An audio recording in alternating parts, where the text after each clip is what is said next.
My name is Johnny Fan. I'll be your MC for the day, and I'll be kicking you off through an initial deck. Not too long, only about 67 slides. Shouldn't be long at all. And I always like to define what an enterprise is very carefully and simply through saying, look around at the buildings that you see every day. People working in those buildings, those are typically people working in an enterprise. Everyone else not in a building is likely not in an enterprise. They're in a company of all by all means, and they're they're solopreneurs, entrepreneurs. There are many um, those doing a day gig and a side gig and all of that stuff, contractors, etc.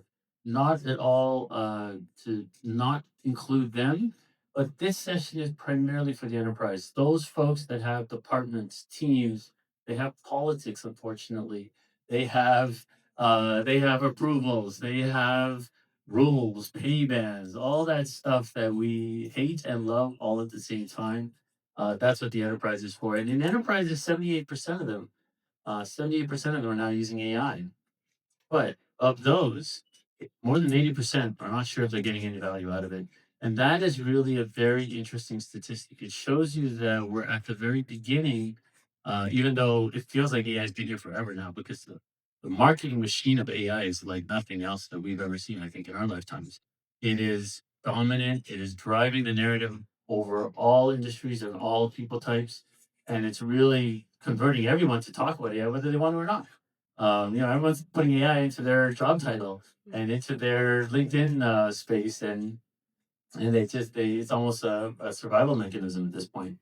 So today we're going to try to break through some of that and give you guys some real questions, real tools to help you understand how to do that. And I like a more interactive session, so we're going to have it a little bit interactive. So get your hands ready, right hand or left hand, doesn't matter to me. All right.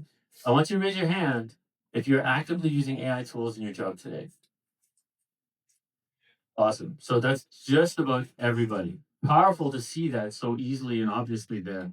Um, Raise your hand if you an AI strategy that your board has approved. I'm kind of the board, so I get to half raise my hand, but not a lot of you, right? Which is it fits that stat just perfectly.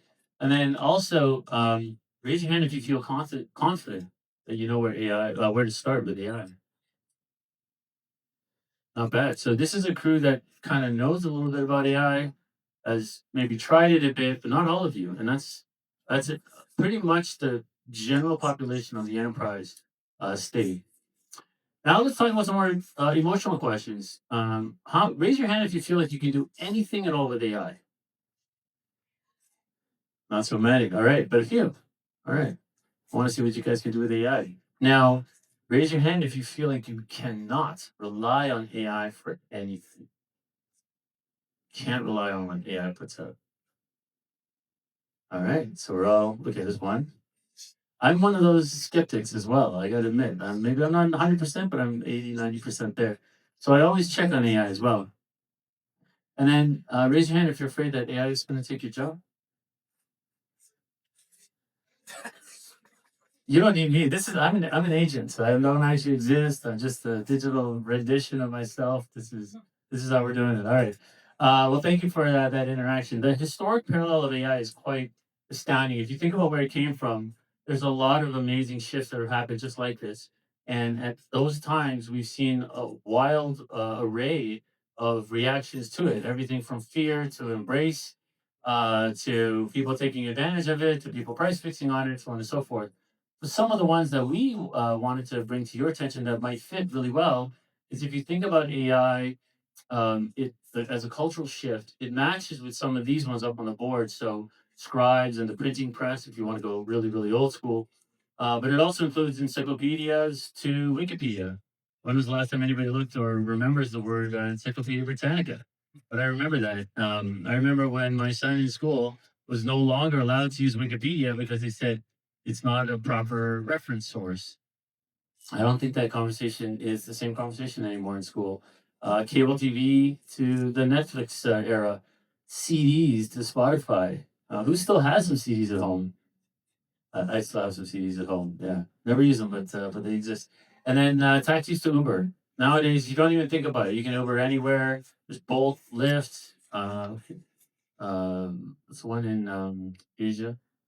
Anyways, there's another one in Asia. So in all different countries, people can get a ride through a wide variety of applications, and they don't really need to preset a taxi. They don't need to remember a phone number. They just open their app, and whatever country they're in, they can go. And so, how do we survive a shift like this? This is not a small thing. For the enterprise, it's a big deal. We've all seen the headlines with thousands of layoffs happening regularly, right? Every month, there's another uh, one of the large tech companies doing a mass round of layoffs, and it's no joke for a lot of folks. So we're here to give you some tips and tricks, right? And the first one is recognize that behavior changes early. Um, Recognize those behavior changes. Look for how those behavior changes can affect you, your team, your department, your company, and yourself, right?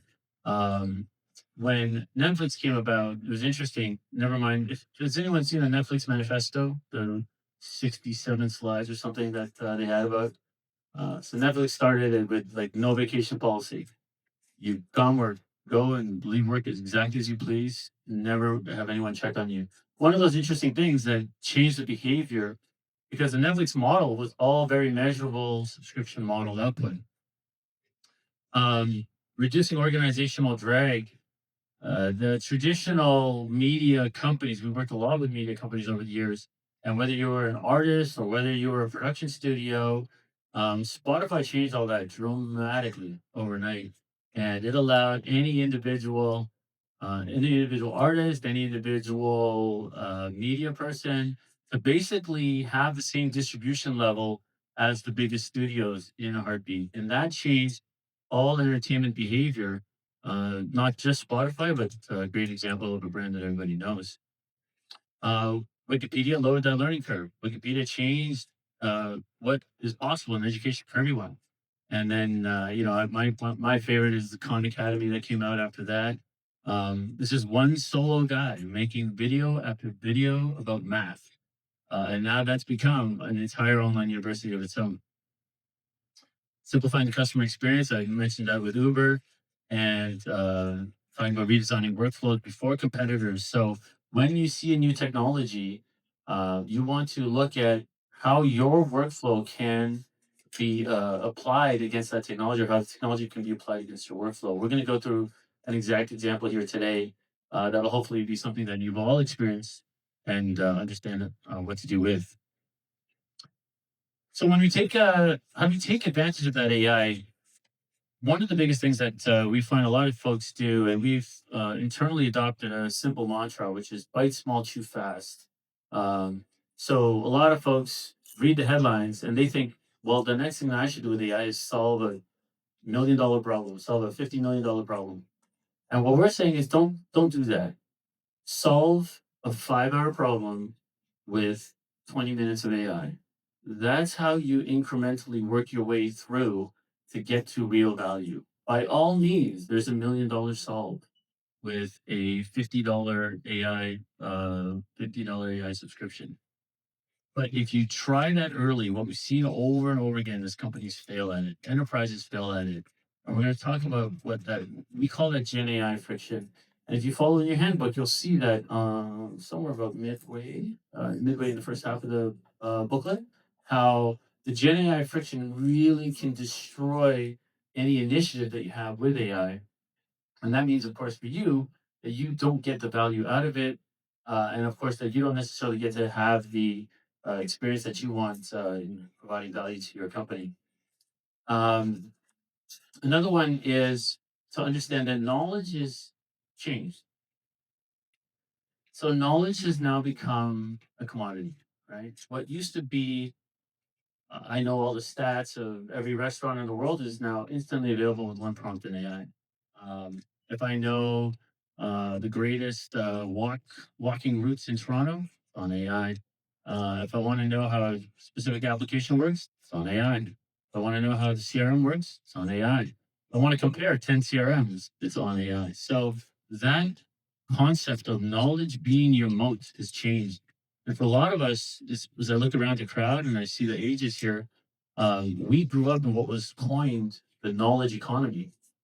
Well, that knowledge economy has now become a judgment economy. And so that's one of the major shifts that you're going to see.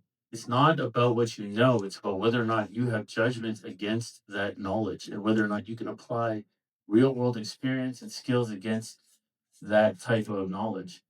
Um, and we want to a third message here is to scale high quality output without scaling headcount the same role. So for a lot of folks afraid of losing their job, most companies, however, are actually trying to do more with the same people they have. And notwithstanding the layoff news, for a lot of them, they were just bloated from really a glut over the COVID years of hiring. And so what we're seeing here in this day and age is actually that people are trying to figure out still what to do with AI, and they need people that have good judgment, that have good understanding, and can take the knowledge that they used to have, that they used to contain, and be able to apply their judgment against the more quickly generated AI knowledge that's coming out of these models. And finally, we want to redesign workflows instead of simply digitizing old ones. Who here has a workflow at their company that they are currently working on, perhaps, to do AI in the exact same workflow and thinking, wait a minute, that's insane. That's not the right way to actually look at it. What is the workflow? What is it? The workflow is simply, I want to do this to get to here. And how I do it, I should be fluid in my tool set to use. The the workflow we're going to talk about here today is really simple, right? It's hiring a great employee. How do I hire a great employee? How do I know that you're a great employee? How do I know that you're a great employee? How do I hire a great employee? It's such a simple task that we do every single day in every single business around the world. And it is the most obvious example of what we call our Gen AI friction. So we're going to go through that today. We're going to engage our panelists a little bit to have some fun with it. And then we're going to go into some stronger questions to actually get all of you guys some really good insight on what's best here. So for those that don't know or don't remember, how do we start with a job? How do we start with a hiring an employee? The first thing we got to do is describe the job, right? It seems like a simple task, but it's not always such a simple task. And you can ask me, yeah, hey, what should the job be? And it'll go ahead and do that. So we're going to step through the exact process from job description to resume screening to interview scheduling to interview evaluation to final candidate selection. And you're going to see how easily it is to get into friction with AI. So let's start with the job description creation, right? We'll use an LLM agent like ChatGPT, and my prompt here would be create a senior operations manager description focused on AI adoption. Of course, it's focused on AI adoption, and funny enough, AI is great at talking about AI. But the first thing that you have, the first thing you have is technical friction, right? General LLMs they lack the organizational context of what you actually mean when you say senior operations. So those outputs may not align with your hiring frameworks or competencies. It may not know that, and it might have hallucinated requirements unless you know what those requirements are upfront. Then you have nothing to evaluate it on.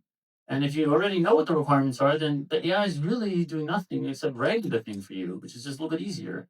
So immediately start to see why humans and or even the technical friction is becoming an issue.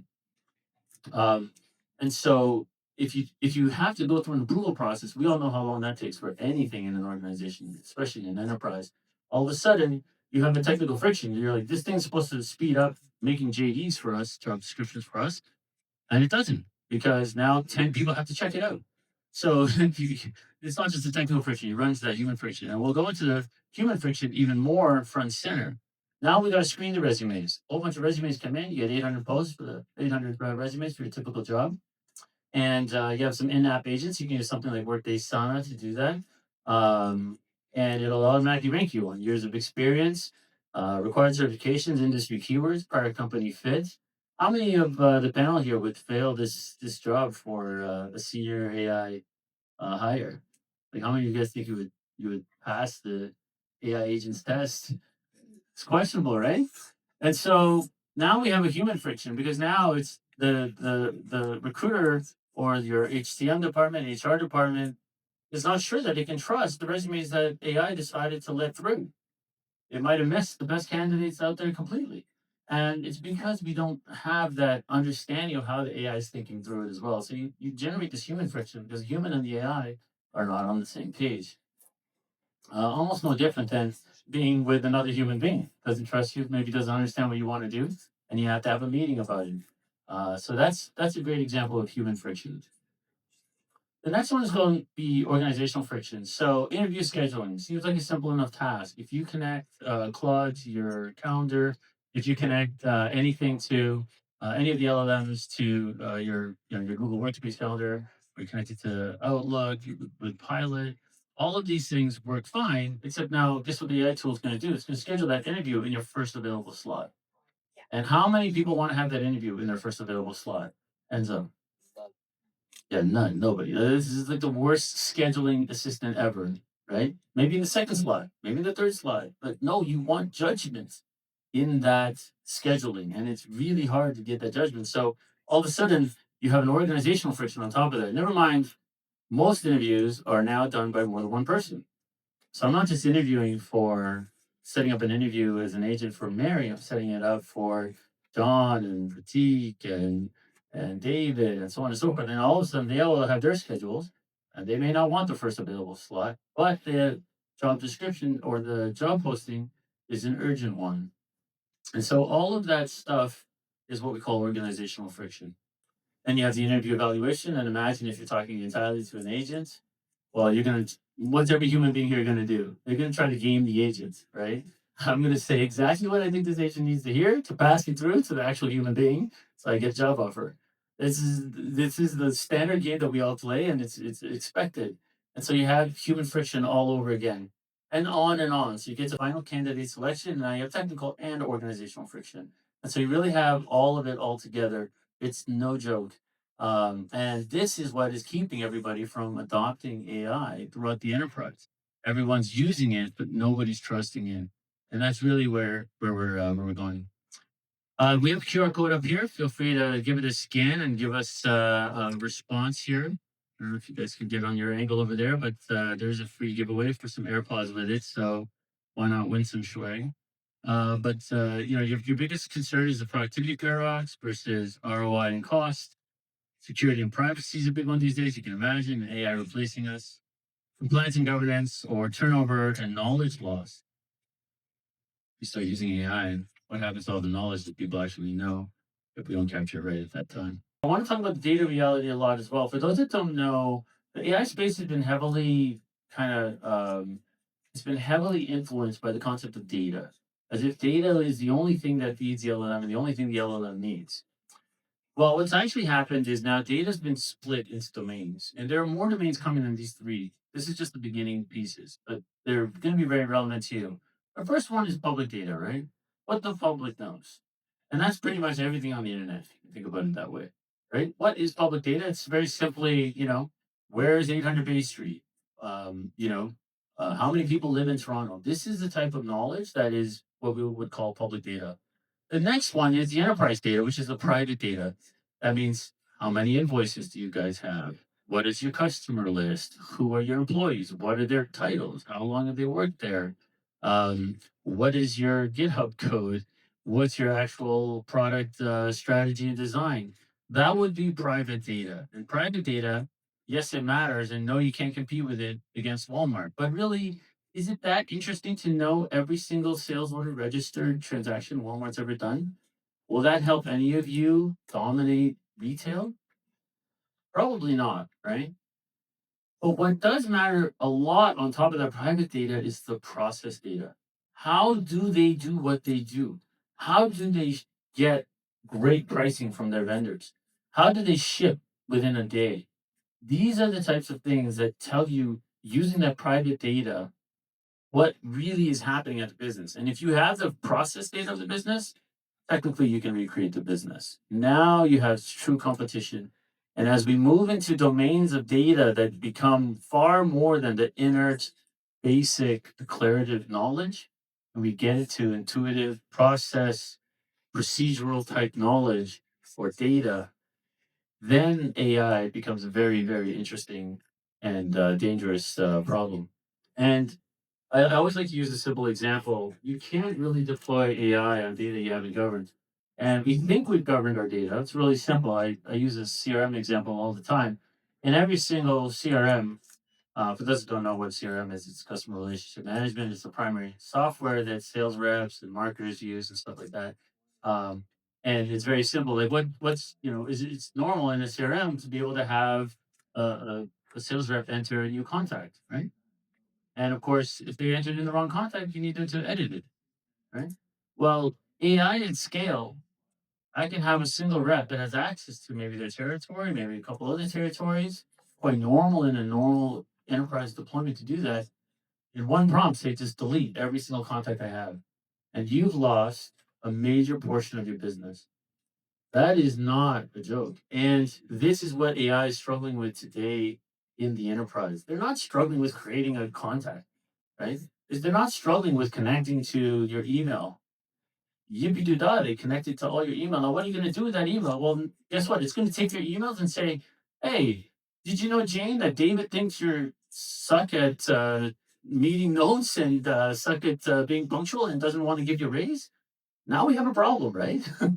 So that's the type of ungoverned AI deployment that is scaring the bejesus out of enterprise, and that's just keeping enterprise up at night. So that's the type of stuff that we're going to talk about. And so the five principles of enterprise AI that you really need to know and walk away with here today are very simply going to be your data's got to stay yours. Really important. If your data goes outside of your walls, your controls, you're going to have a big problem. AI is a layer. It's not a feature in and of itself. If you're replacing a feature that was already there with AI, where is the ROI on that?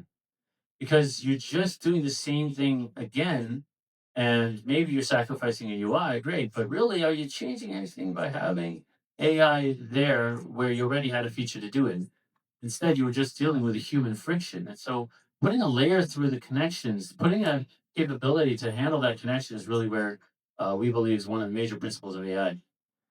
AI should enhance, not replace. And you'll see this come up more and more and more. The enterprises that we talk to every day, they are not looking for a rip and replace of their whole stack. I mean, they spent years and millions putting it in. The last thing they want to do is rip it all out because now they got to worry about AI. And if anyone's ever been in finance, they were like, okay, so what is my capital?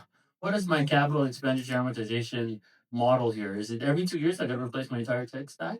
That's not going to fly. So you really want to enhance what you already have. Permissions are sacred, and you want to continue to follow what's called the least privileged path, which means that you just want to have your permissions more and more locked down, but still the freedom to do what you need. Not an easy task for anyone who's ever tried to do that. And the last one we always like to say is an 80% uh, action seems pretty good in a lot of domains, but it's not okay in enterprise. It's not okay to have your invoice 80% correct. It's not okay to have your name 80% right. And so you need it 99% right. Sometimes even 99% is not enough. For those that remember the SaaS era, which is still here for the record, SaaS era had a minimum of 5 nines of deployment. So they believed that it was important enough that only 1 in 1,000th of a time could you have the system down for even a minute. And so that type of concept needs to apply to AI as well, because AI is a not a deterministic model, it's a probabilistic model. You will not get to 5 nines very, very easily without some augmentation. And so that's really one of the major rules of enterprise AI is that you got to augment it so it gets to the levels of reliability that you need for that particular function. Maybe writing a job description is not a high accuracy demand thing, but getting to a technical evaluation score, that's pretty high, or getting to performance review, big band, that's pretty high reliability. So we believe that the right mindset here is really to shift from should we adopt AI, which is kind of like should we adopt IT and the internet back in the days. Really, is how do we apply it intentionally, right? How do we get more from it than our competitors are going to get from it, and how do we get there faster than them? So that's the new question: is intentionality. How do we intentionally do this? And so the advantage will not come from adopting AI faster. It's going to come from applying it intentionally. Don't rush, is what we like to say. Bite small, chew fast, and hopefully you'll get to the right place.